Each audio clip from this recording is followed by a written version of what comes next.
ಈಗಾಗಲೇ ಬಹಳಷ್ಟು ವಿಚಾರ ಪ್ರಸ್ತಾವ ಆಗಿದೆ. ಇಡೀ ರಾಜ್ಯದಲ್ಲಿ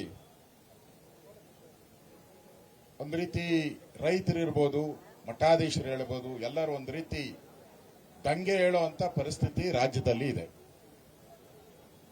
ಅದೇನೋ ಹೇಳ್ತಾರಲ್ಲ, ರೋಮ್ ತೂರಿತಾ ಇದ್ರೆ ಪಿಟೀಲ್ ಬಾರಿಸ್ತಾ ಇದ್ರು ಅಂತ, ಹಂಗೆ ಸಿದ್ದರಾಮಯ್ಯನವರು ಪಿಟೀಲ್ ಬಾರಿಸ್ಕೊಂಡು ಕೂತವ್ರೆ. ಮಿನಿಸ್ಟರ್ಗಳೆಲ್ಲ ಹೇಳ್ತಾ ಇದ್ದಾರೆ ಸಣ್ಣ ವಿಚಾರ ಅಂತೆ. ರೈತರ ಜಮೀನ್ ಕಿತ್ಕೊಳ್ಳೋ ಅಂತದ್ದು ಕಾಂಗ್ರೆಸ್ಸಿನ ಮಂತ್ರಿಗಳಿಗೆ ಸಣ್ಣ ವಿಚಾರ. ಏನು ಇಲ್ಲ ಇದರಲ್ಲಿ. ಏನು ಇಲ್ದಿರಾನೆ ರೈತರು ಹೋರಾಟಕ್ಕೆ ಇಳಿದಿದ್ದಾರ.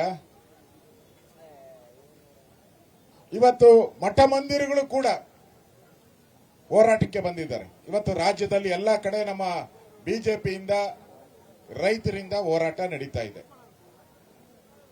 ನಾನು ಈ ಕಾಂಗ್ರೆಸ್ಗೆ ಸರ್ಕಾರಕ್ಕೆ ಕೇಳಕ್ ಇಷ್ಟಪಡ್ತೀನಿ.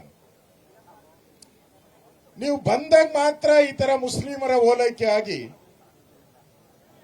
ಒಂದ್ ಕಡೆ ಅವ್ರ ಕೇಸ್ಗಳನ್ನೆಲ್ಲ ವಾಪಸ್ ತೆಗಿತೀರ. ಡಿಜೆ ಹಳ್ಳಿ, ಕೆಜೆ ಹಳ್ಳಿ, ಹುಬ್ಳಿ ಗಲಾಟೆ ಕೇಸ್ ವಾಪಸ್ ತೆಗಿತೀರ.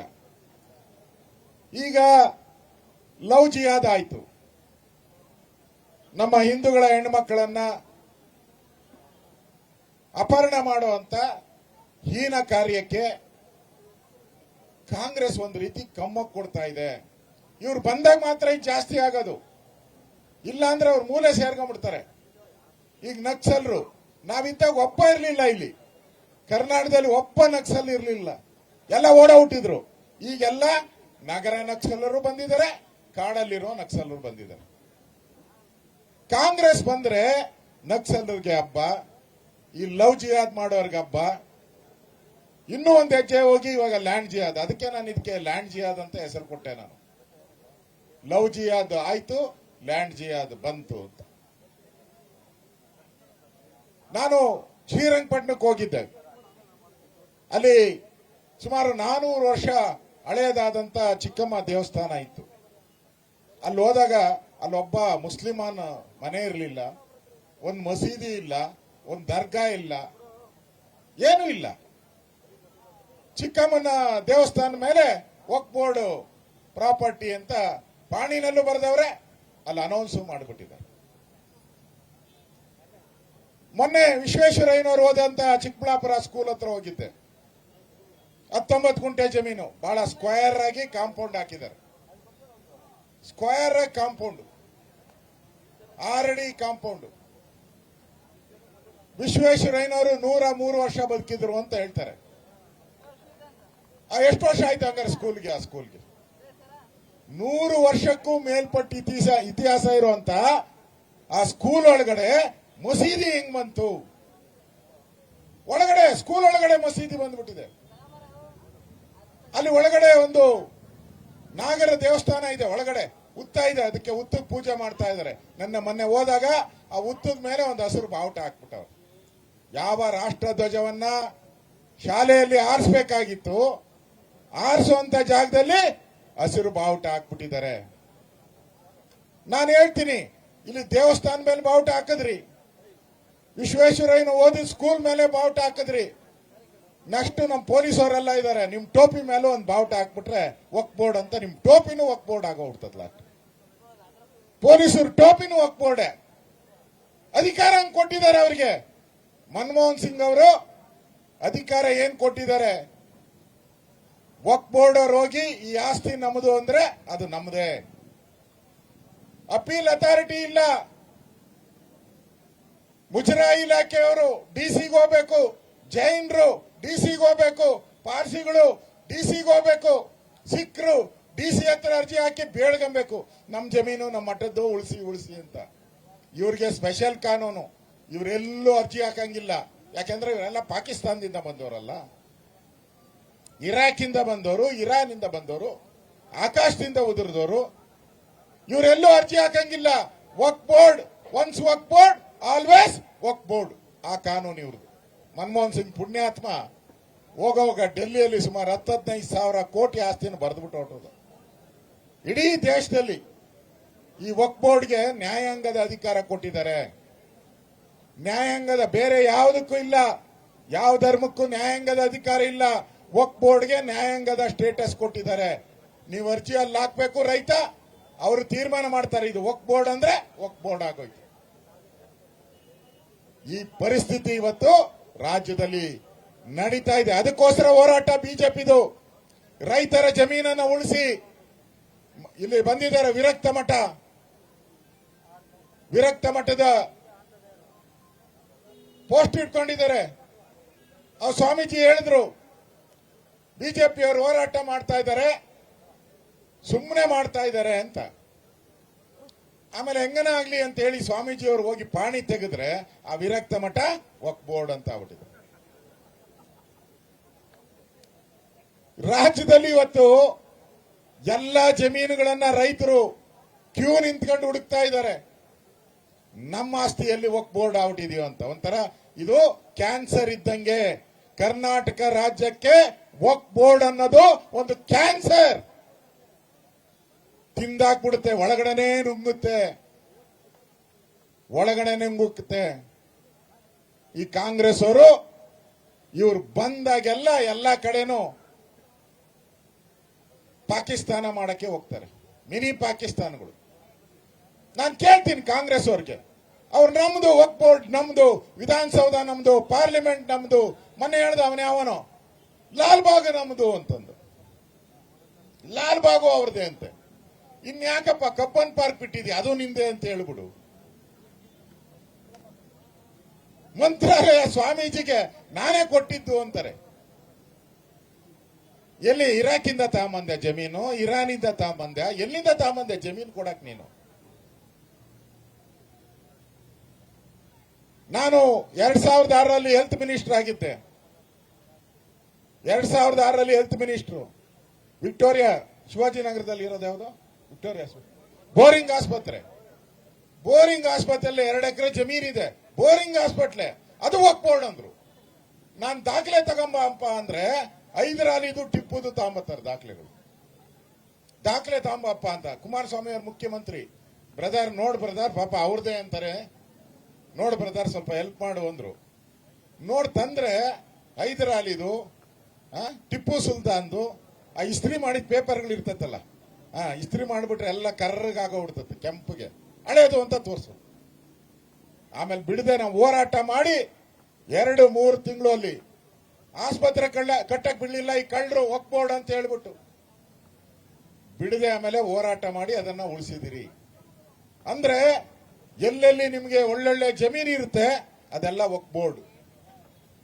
ಆ ರೀತಿ ಇವತ್ತು ಒಂದು ರೀತಿ ತಿಮಿಂಗಲದ ರೀತಿ ವಕ್ಫ್ ಬೋರ್ಡ್ ಈ ರಾಜ್ಯದಲ್ಲಿ ರೈತರ ಜಮೀನನ್ನ, ಬಡವರ ಜಮೀನನ್ನ, ರೈತರು ಕಂಗಾಲಾಗಿದ್ದಾರೆ. ನಾವೆಲ್ಲ ಕಡೆ ಹೋಗ್ತಾ ಇದ್ದೀರಲ್ಲ. ಮೊನ್ನೆ ಗೌರಿಬಿದನೂರಲ್ಲಿ ಅವರ ಅಜ್ಜಿ ಬರ್ಕೊಟ್ಟಿರೋ ಆಸ್ತಿ ಅದು. ಅವರ ಅಜ್ಜಿ ಅವರಿಗೆ ಬರ್ಕೊಟ್ಟಿರೋದು. ಅವರ ಅಜ್ಜಿ ಅಂದ್ರೆ 3ನೇ ತಲೆಮಾರು. ಅವನ ಆಸ್ತಿಯನ್ನ ಈಗ ಇಲ್ಲ ಅಂತ ಹೇಳ್ತಾ ಇದ್ದಾರೆ. ಅವನೊಬ್ಬ ಬಡ ಮೇಷ್ಟ್ರು ಸರ್ಕಾರಿ ಶಾಲೆಯಲ್ಲಿ. ಅವನ ಜಮೀನು ಇಲ್ಲ ನಿಂದು, ವಕ್ಫ್ ಬೋರ್ಡ್ ಅಂತ ಹೇಳ್ತಾ ಇದ್ದಾರೆ.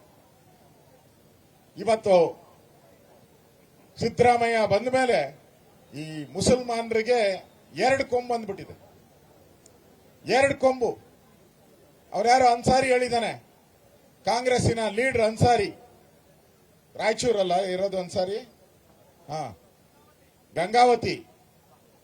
ಸಿದ್ದರಾಮಯ್ಯ ಇರೋವರೆಗೂ ಏನ್ ಬೇಕೋ ಲೂಟಿ ಹೊಡ್ಕೊಂಬಿಡ್ರಿ, ಎಲ್ಲ ನಿಮ್ದೆ ಅಂತ ಬರ್ಕೊಂಬಿಡ್ರಿ, ಆಮೇಲೆ ಏನು ಬರೆಯಕ್ಕಾಗಲ್ಲ. ಅಂದ್ರೆ ಸಿದ್ದರಾಮಯ್ಯ ಈ ಅಹಿಂದ ಹೋಯ್ತು, ಈಗ ಹಿಂದ ಇಲ್ಲ. ಈಗ ಮುಸಲ್ಮಾನರ ಚಾಂಪಿಯನ್ ಆಗಕ್ ಹೊರಟವ್ರೆ. ಹಿಂದುಳಿದವರು ಇಲ್ಲ, ಮುಂದುವರೆದವರು ಇಲ್ಲ, ಮುಸಲ್ಮಾನರ ಚಾಂಪಿಯನ್ ಆಗಕ್ಕೆ ಹೊರಟಿರೋದು ಸಿದ್ದರಾಮಯ್ಯ ನಾವು ನೋಡ್ತಾ ಇದ್ರಿ. ಒಂದ್ ಕಡೆ ಲ್ಯಾಂಡ್ ಜಿಯಾದ ಆಯ್ತು, ಲವ್ ಜಿಯಾದ ಆಯ್ತು, ಈಗ ರೇಷನ್ ಕಾರ್ಡ್ ಜಿಯಾದ ಶುರು ಮಾಡ್ಬಿಟ್ಟವ್ರೆ. ರೇಷನ್ ಕಾರ್ಡ್, ಬಡವರ ರೇಷನ್ ಕಾರ್ಡ್. ರಸ್ತೆಯಲ್ಲಿ ಸೊಪ್ಪು ಮಾರೋರು, ಹೂವಿನ ಅಂಗಡಿ ಇಟ್ಕೊಂಡಿರೋರು, ದೇವಸ್ಥಾನಗಳ ಮುಂದೆ ಹೂ ಮಾರೋರು,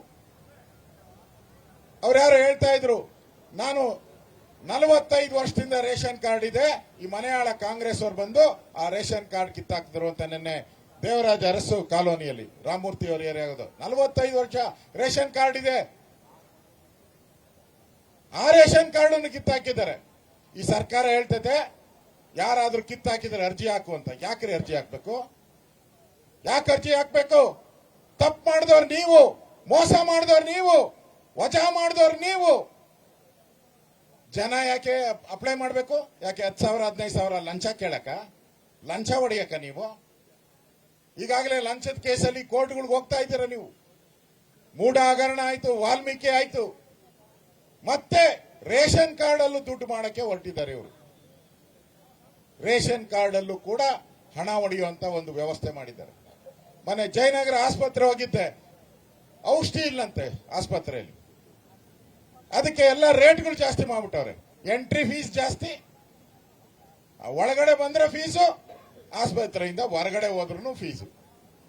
ಎಕ್ಸ್ರೇಗೆ ಜಾಸ್ತಿ, ಬ್ಲಡ್ ಟೆಸ್ಟ್ಗೆ ಜಾಸ್ತಿ, ಬ್ಯಾಂಡೇಜ್ ಹಾಕ್ತಾರಲ್ಲ ಗಾಯ ಬಿದ್ರೆ ಆ ಬ್ಯಾಂಡೇಜ್ಗೂ ಜಾಸ್ತಿ ಮಾಡ್ಬಿಟ್ಟವ್ರು.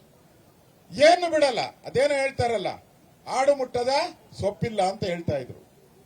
ಆಡು ಮುಟ್ಟದ ಸೊಪ್ಪಿಲ್ಲ ಅಂತ. ಈ ಸಿದ್ದರಾಮಯ್ಯ ಟ್ಯಾಕ್ಸ್ ಹಾಕದೆ ಬಿಡದಿರೋ ಅಂತ ವಸ್ತುನೇ ಇಲ್ಲ. ಬಿಟ್ಟಿದ್ರು ಎರಡೇ ಎರಡು ವಸ್ತುನ, ಒಂದು ಗಾಳಿ, ಒಂದು ನೀರು. ನದಿ ಅಲ್ಲಲ್ಲ, ಅದನ್ನೇ ನೀರು, ನದಿ ನೀರು. ಮೊನ್ನೆ ಸಚಿವರು ಹೇಳಿದಾರಲ್ಲ, ವಿಶ್ವನಾಥ್ ಹೇಳ್ತಾವನ್ ಮಳೆ ನೀರಿಗೆ ಟ್ಯಾಕ್ಸ್ ಇಲ್ಲ ಅಂತ. ಬಿದ್ದ ಮೇಲೆ ಅದಕ್ಕೂ ಹಾಕ್ಬಿಡ್ತಾರೆ. ಈಗ ನೆಲಕ್ಕೆ ಬಿದ್ದ ತಕ್ಷಣ ಅದಕ್ಕೂ. ಈಗ ನದಿ ಹರಿತಾ ಇದೆ, ನದಿ ಹರಿಯೋ ನದಿಗೂ ಟ್ಯಾಕ್ಸ್. ನದಿ ಪ್ರಕೃತಿ, ಗಂಗಾ ಮಾತೆ ಅಂತ ಹೇಳ್ತೀರಿ ನಾವು. ಆ ನದಿಗೂ ಟ್ಯಾಕ್ಸ್ ಹಾಕ್ತಾರಂತೆ. ಗಾಳಿಗೆ ಯಾಕಪ್ಪ ಬಿಟ್ಟಿದ್ಯಾ? ಗಾಳಿಗೂ ಹಾಕ್ಬಿಡಿ, ಎಲ್ಲ ಮುಗ್ದೋಯ್ತಲ್ಲ. ಹಂಗಾರೆ ಕರ್ನಾಟಕದಲ್ಲಿ ಟ್ಯಾಕ್ಸ್ ಯಾವ್ದು ಉಳಿಯೋದೇ ಇಲ್ಲ. ಗಾಳಿಗೆ ಒಂದು ಹಾಕ್ಬಿಡಿ. ಅವ್ರು ಆಸ್ಪತ್ರೆಯಲ್ಲಿ ವೆಂಟಿಲೇಟರ್ಗೂ ಜಾಸ್ತಿ ಮಾಡಿದ್ದಾರೆ. ಅಂದ್ರೆ ಸಿದ್ದರಾಮಯ್ಯ ಈ ಸರ್ಕಾರ ಪಾಪರಾಗಿದೆ ಅನ್ನೋದಕ್ಕೆ ಇದಕ್ಕಿಂತ ಸಾಕ್ಷಿ ಬೇಕಾ? ಆಸ್ಪತ್ರೆಗಳು, ಬಡವ ರೋಗ ಆಸ್ಪತ್ರೆ, BPL ಕಾರ್ಡ್ ಇರುವಂತದ್ದು, ಬದುಕು ಸಾವಿನ ಮಧ್ಯೆ ಹೋರಾಟ ಮಾಡ್ತಾ ಇರುವಂತ ರೋಗಿಗಳು, ಬಡವ ರೋಗ ಅಂತ ಆಸ್ಪತ್ರೆಗಳು. ಈ ಮನೆಯಾಳ ಕಾಂಗ್ರೆಸ್ ಅವರು ಅದ್ರ ಮೇಲೂ ಟ್ಯಾಕ್ಸ್ ಹಾಕ್ತಿರಲ್ಲ, ನಾಚಿಕೆ ಆಗಲ್ಲ ನಿಮಗೆ? ಈ ರೀತಿ ಕರ್ನಾಟಕದಲ್ಲಿ ಈ ಲ್ಯಾಂಡ್ ಜಿಹಾದ್ ಮಾಡ್ತಾ ಇದಾರಲ್ಲ, ಇದನ್ನ ರದ್ದಾಗಬೇಕು. 94ನೇ ಇಸ್ವಿಯಲ್ಲಿ ನೀವು ತಂದಿರುವಂತ ಗೆಜೆಟ್ ಅದನ್ನ ವಾಪಸ್ ಪಡಿಬೇಕು. ಮತ್ತೆ ರೈತರ ಜಮೀನು, ನೀವೇನು ಹೇಳ್ತಾ ಇದ್ದೀರಾ, ರೈತರ ಜಮೀನು ನೋಟಿಸ್ ವಾಪಸ್ ತಗೊಂಡ್ರೆ ಏನು ಆಗಲ್ಲ. ನೋಟಿಸ್ ವಾಪಸ್ಸಿಂದ ಏನು ಆಗಲ್ಲ. ಈಗ ಪೊಲೀಸರು ಯಾವುದೋ ಕೇಸ್ ಹಾಕ್ಬಿಡ್ತಾರೆ, FIR ಆಗಿದೆ, ಯಾರೋ ಇನ್ಫ್ಲೂಯೆನ್ಸ್ ಮಾಡಿ ನೋಟಿಸ್ ಕೊಡಬೇಡಪ್ಪ ಅಂದ್ರೆ ನೋಟಿಸ್ ಕೊಡಲ್ಲ ಅಷ್ಟೇ. ಕೇಸ್ ಹಂಗೆ ಇರ್ತೈತೆ. ಬೋರ್ಡ್ನಲ್ಲಿ ಪಾಣಿನಲ್ಲಿ ಚೇಂಜ್ ಆಗಬೇಕು. ಪಾಣಿನಲ್ಲಿ ಚೇಂಜ್ ಆಗಿಲ್ಲ ಅಂದ್ರೆ ನಿಮ್ ನೋಟಿಸ್ ಕೊಡೋದು ಬಿಡೋದು ಅದೇನು ಕೆಲ್ಸಕ್ಕೆ ಬರದೇ ಇರೋಂಥದ್ದು. ಎಷ್ಟು ಸಿದ್ದರಾಮಯ್ಯ ಹುಷಾರು, ಎಲೆಕ್ಷನ್ ಬಂತು ನೋಟಿಸ್ ವಾಪಸ್ ತಗೊಳ್ಳಿ ಅಂದ್ರು. ರೇಷನ್ ಕಾರ್ಡ್ ಗಲಾಟೆ ಆಯ್ತು, ಏನ್ರಿ ಇನ್ಕಮ್ ಟ್ಯಾಕ್ಸ್ ಕಟ್ಟೋರ್ಗೆ ನಾವು ತೆಗಿಬಾರ್ದಾ? ಸರ್ಕಾರಿ ನೌಕರನ್ನ ತೆಗಿಬಾರ್ದಾ? ಮನೆಯಾಳ ಕಾಂಗ್ರೆಸ್ ಅವರೇ, ಈ ರಾಜ್ಯದಲ್ಲಿ ಆಡಳಿತ ಮಾಡಿರೋರು ನೀವೇ. ಬಿಜೆಪಿ 8 ವರ್ಷ ಆಡಳಿತ ಮಾಡಿರೋದು, 8 ವರ್ಷ. ಉಳಿದಿದ್ದ ಅವಧಿ ನೀವೇ. ಅವ್ರ ರೇಷನ್ ಕಾರ್ಡ್ ಯಾಕೆ ಕೊಟ್ರಿ? ಎಷ್ಟು ಲಂಚ ಇಸ್ಕೊಂಡ್ರಿ? ಎಷ್ಟು ದುಡ್ಡು ಇಸ್ಕೊಂಡು ಕೊಟ್ರಿ? ಅವ್ರಿಗೆಲ್ಲ ದುಡ್ಡು ಇಸ್ಕೊಂಡು ಕೊಟ್ಟಿದ್ದು ನೀವೇ.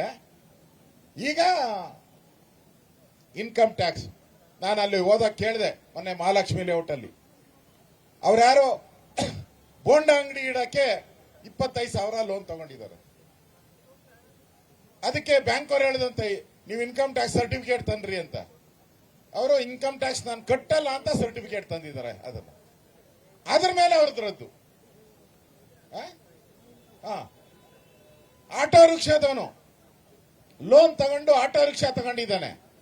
ಅದಕ್ಕೆ ಬ್ಯಾಂಕ್ ಅವ್ರು ಕೇಳಿದಂತೆ ನೀನು ಇನ್ಕಮ್ ಟ್ಯಾಕ್ಸ್ ಒಂದು ನೋ ಟ್ಯಾಕ್ಸ್ ಕಟ್ಟಲ್ಲ ಅಂತ ತನ್ನೋ, ಅದಕ್ಕೂ ಅವನಿಗೂ ಕ್ಯಾನ್ಸಲ್. ಆಟೋ ರಿಕ್ಷದವ್ರಿಗೂ ಕ್ಯಾನ್ಸಲ್, ಹೂ ಮಾರೋರು ಕ್ಯಾನ್ಸಲ್, ತರಕಾರಿ ಮಾರೋರು ಕ್ಯಾನ್ಸಲ್.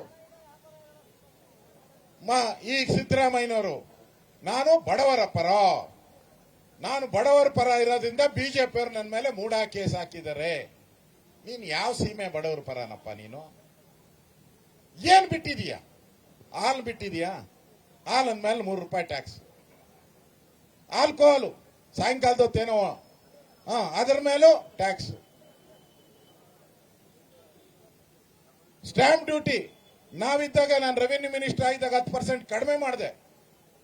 ಯಾರು 40 ಲಕ್ಷದೊಳಗಡೆ ಮನೆ ತಗೊಂತಾರೆ ಅವ್ರಿಗೆಲ್ಲ 10% ಡಿಸ್ಕೌಂಟ್ ಕೊಟ್ಟೆ. ನೀವು 250% ರೈಸ್ ಮಾಡಿದ್ದೀರ.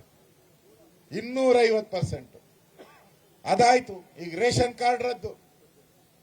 ಅಲ್ಲಿ ಉಳುಮೆ ಮಾಡೋ ಜಮೀನು ಯಾರು ಅನ್ನ ಕೊಡ್ತಾನೆ ರೈತ, ಅದಕ್ಕೆ ಕನ್ನ. ಇಲ್ಲಿ ಯಾರಿಗೆ ಅನ್ನ ತಿನ್ನಬೇಕು ಬಡವರು, ಆ ರೇಷನ್ ಕಾರ್ಡು ಅದಕ್ಕೂ ಕನ್ನ. ಆಸ್ಪತ್ರೆಗೆ ಏನೋ ಕಾಯಿಲೆ ಬಂತಪ್ಪ, ಈ ಕಾಟಕ್ಕೆ, ಈ ಸಿದ್ದರಾಮಯ್ಯನ ಕಾಟಕ್ಕೆ ಕಾಯಿಲೆ ಬಂದ್ಬಿಡ್ತು ಅಂತ ಆಸ್ಪತ್ರೆಗೆ ಹೋದ್ರೆ ಅಲ್ಲೂ ಕನ್ನ. ಈ ಕನ್ನದ ರಾಮಯ್ಯ ಇವರು, ಕನ್ನ ಹಾಕೋ ರಾಮಯ್ಯ ಯಾವುದು ಬಿಡಲ್ಲ. ಈ ಕಳ್ಳರಿರ್ತಾರಲ್ಲ, ಕನ್ನ ಹಾಕದೆ ಅವ್ರ ಕೆಲಸ. ಹಂಗೆ ಸಿದ್ದರಾಮಯ್ಯನವರು ಕೂಡ ರಾಜ್ಯದ ಬಡವರ ಮೇಲೆ ಕನ್ನ ಹಾಕಿ ವಸೂಲಿ ಮಾಡ್ತಾ ಇದ್ದಾರೆ. ಈ ಕನ್ನ ಹಾಕಿ ನೀವು ಬಡವರ ಅನ್ನ ಕಿತ್ತಿದ್ದೀರಾ, ನಿಮ್ಗೆ ಸಿಗುವಂತದ್ದು ಘೋರ ನರಕನೇ. ನನ್ಗನ್ಸ್ತೈತೆ ನರಕದಲ್ಲೂ ಕಷ್ಟನೇ. ಈ ಲೆವೆಲ್ ಕೇಸ್ಗೆ ನರಕದಲ್ಲೂ ಇವ್ರಿಗೆ ಇದಿಲ್ಲ, ಬೇರೆ ಇನ್ನೊಂದು ನರಕ, ಹೊಸ ನರಕ ಸೃಷ್ಟಿ ಮಾಡ್ಬೇಕು ಇವ್ರಿಗೋಸ್ಕರ. ಬಡವರ ಅನ್ನ ತಿಂದಿದ್ದೀರಾ, ಬಡವರ ಆಸ್ಪತ್ರೆಗೆ ಹೋದ್ರೆ ಅವ್ರಿಗೆ ತೊಂದರೆ ಕೊಡ್ತಾ ಇದ್ದೀರಾ. ರೈತರು, ಅನ್ನ ಕೊಡೋ ರೈತರು, ಅವ್ರ ಜಮೀನನ್ನ ಲೂಟಿ ಹೊಡಿತಾ ಇದ್ದೀರಾ. ಈ ಎಲ್ಲ ಪಾಪ ನಿಮ್ ಮೇಲೆ ಬಂದಿದೆ. ಈ ಸಿದ್ದರಾಮಯ್ಯನವರ ಸರ್ಕಾರ ಇವತ್ತು ಲ್ಯಾಂಡ್ ಜಿಹಾದ್ ಹೆಸರಲ್ಲಿ ವಕ್ಫ್ ಬೋರ್ಡ್ ಏನು ಅಕ್ರಮ ಮಾಡ್ತಾ ಇದೆ, ಇದು ಬಯಲಿಗೆಳೆಯದೆ ನಮ್ಮ ವಿರೋಧ ಪಕ್ಷದ ಕೆಲಸ. ಅದಕ್ಕೋಸ್ಕರ ಹೋರಾಟ ಮಾಡ್ತಾ ಇದ್ರಿ. ನಿಮ್ಮ ಮೇಲೆ ನಂಬಿಕೆ ಇಲ್ಲ.